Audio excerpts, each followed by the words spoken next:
Ayun, pumunta ako sa DepEd ngayon and mabait naman yung nasa division. Sabi nila pupunta sila sa CHED, ganyan-ganyan.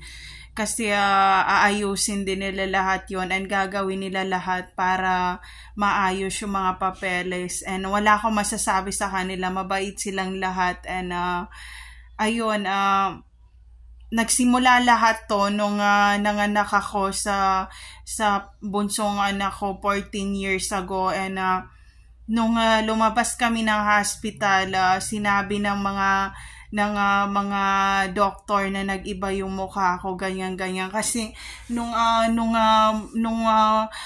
time na yon, hindi akalain nung doktor na makasurvive ako doon sa panganganak na yon. And nung time na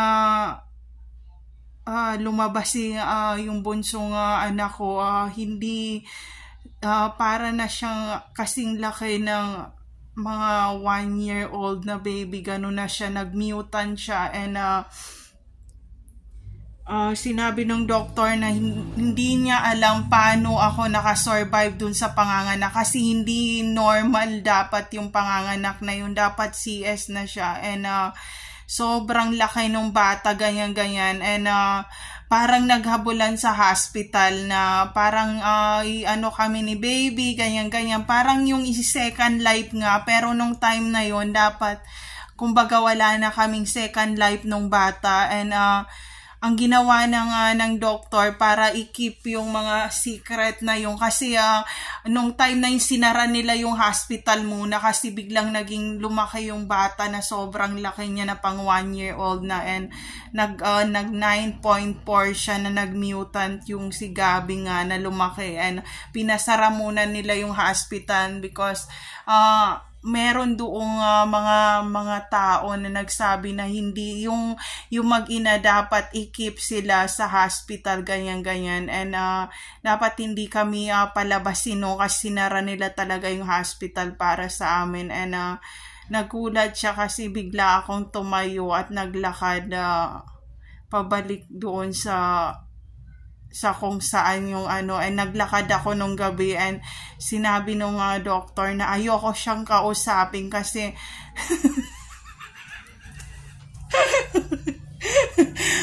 sabi niya imposible na 24 hours na siyang kumbaga nasa deliver. And paano nangyari yun na nakasurvive sila mag-ina. Kaya yun ang niya, kaya yung doktor nagmadali siyang umuwi. And hindi niya ako kinausap. And paglabas ko sa delivery, nagtaka sila, sabi nila mukhang pumuti si Mrs. talaga. And then sabi ko, anong problema? And then nung time na yon, na kasi may mga kapitbahay kami sa Caloocan mayroon kami mga kapitbahay sa Caloocan. Nung time na yon, napansin ng mga kapitbahay, sabi, nag-iba ang mukha niya sa dati niyang mukha. And kahit anong gawin niya, iba yung mukha niya kasi pumangit siya nung time na kasi nga parang mamamatay na talaga ako nung nagbuntis ako kay Gabi. And ayaw nila akong diretsuin talaga. And sinabi nila na nag-iba ang mukha niya and pumuti siya and mukha na siyang taga Maynila kasi dati yung mukha ko hindi ganito. Payat ang katawan ko. And yung accent ko napalitan din kasi dati yung boses talaga na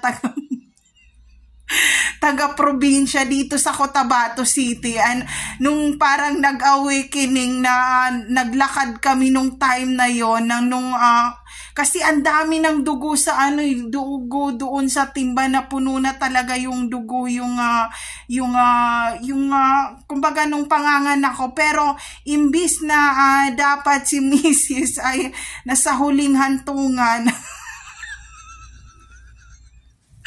tumayo ako doon at naglakad at ang doktor ay tumakbo at siguro medyo chismosa yung doktor.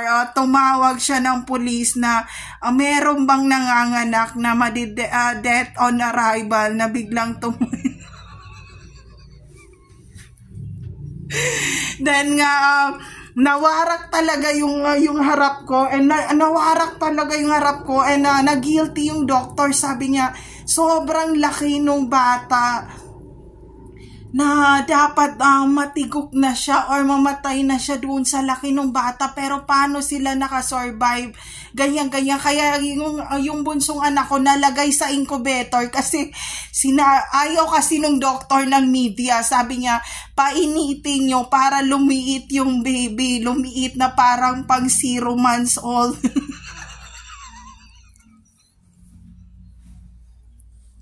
Para maging 0 months old, and nilagay nila sa incubator ng 1 hour and 30 minutes kasi sobrang laki talaga ng anak ko, nag-mutant siya, and sabi ko, oh my God, sobrang bigat niya and sobrang laki nga, sabi ko. And then yung doctor parang antingera siya, sabi niya, itago nyo kasi susunduin nila yan, susunduin ng mga yung mga hindi nakikita, ganyan. And then magmula noon hindi talaga ako gumagamit ng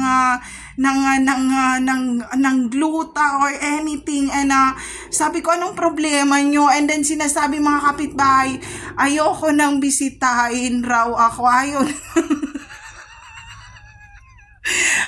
nila akong bisitahin. Then raw, sobrang puti ko raw. Sabi ko, anong problema nyo? Hindi ako nagugluta. And meron kaming kapitbahay na taga Batangas. Sabi niya sa akin, Jasmine, anong vitamins or gluta ang ginagamit mo? Sobrang puti mo talaga simula nung nanganak ka. And sabi ko, wala akong ginagamit na anything, vitamins, mga ganon. Sabi, hindi, may nagbago talaga. Siguro, nawarak ang harap ni ate girl, tapos biglang tumayo, and ang daming dugo doon sa kanyang higaan, and tumakbo yung doktor.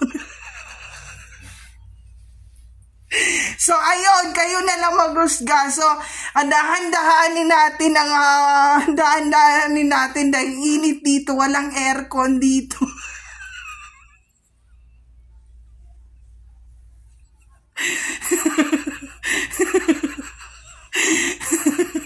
So, ayun, pinatay ko yung aircon, ganyan.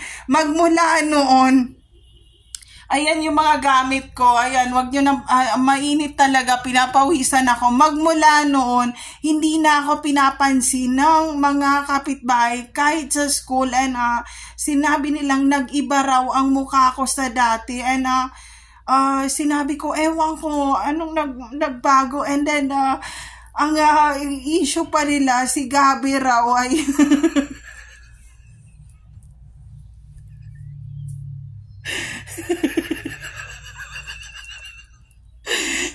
So ayun, basta paglabas niya, sabi ko, ang laki nga. And then meron taga Negros na nakakita kay Gabi nung 0 months pa siya na photo. Sabi niya, 0 months old ba yung baby or nasa 4 months to 5 months na? And then sabi ko, 0 months old pa siya. And sobrang bigat nga niya. Sabi ko, normal ba talaga to? Si Gabi, sabi ko sa asawa ko. And then sinabi niya, Nabi, wag mong papakialaman yung bata. Wag silang bumisita dito. Wala akong pakialam sa kanilang lahat. Wag nilang pakialaman ng mga anak ko. So, ayun. Kaya kasama niya yung mga bata. Sabi niya, hindi nila maiintindihan yung mga bata. And hindi pwedeng dalhin kung saan-saan yung bata. Kasi hindi mapagsinungalingan yung mga bata. Kasi once na gawan sila ng masama, nalalaman nila na nagagawan sila ng masama, kaya hindi sila nagsasalita. Kaya nandoon sa asawa ko, alam nila kung saan sila pupunta. And kaya siguro sinasabi na nila na wag na akong pumunta dito sa lugar na to. Pero yun talaga yung na-remind sa utak ko na hindi ako pwedeng umatras kahit sobrang init talaga dito sa kung saan ako nakastay ngayon na walang aircon. Okay lang yan. Hindi na ako mag-aircon. So, ayun. Siguro nahirapan ako manganak talaga kasi nga naka-oxygen na ako nung time na yon. Sinabi ng doktor na, wala akong masabi. hindi makasurvive ang normal na tao sa ganong panganganak. And sobrang liit niya para makasurvive siya ng ganon. And ang laki nung bata. Tapos habang tinatahin niya yung harap ko, parang nagchichismisan sila na pagkatapos nito uuwi muna ako, ganyan-ganyan. Kasi nga sabi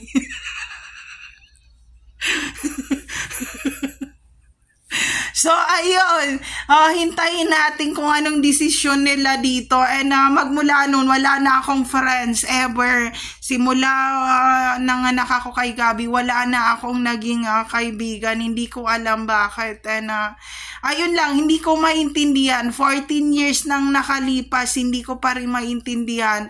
Basta paglabas ko, nag-uusap sila na paano nakasurvive yun, and ang daming nawalang dugo sa kanya, and weird talaga yung mag-inang yun. So ayun, kung naranasan nyo ba yung gano'n na mamamatay na kayo tapos bigla kayong tumayo, and biglang tumakbo yung mga doktor kung saan kayo. Baka nangyari yan sa COVID yan, na merong mga COVID patient na kumbaga tatakloban na sila ng kumot na puti, tapos bigla sila.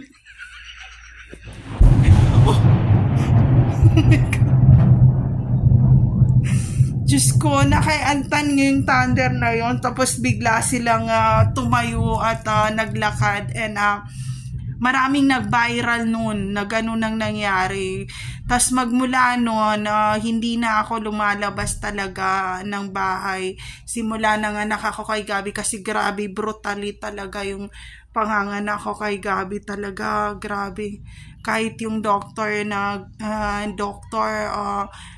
parang sabi niya, oh my God, grabe yung parang brutally talaga yung paglabas ng bata, and naubusan talaga ako ng energy. Kaya hindi na ako nabuntis magmula noon 14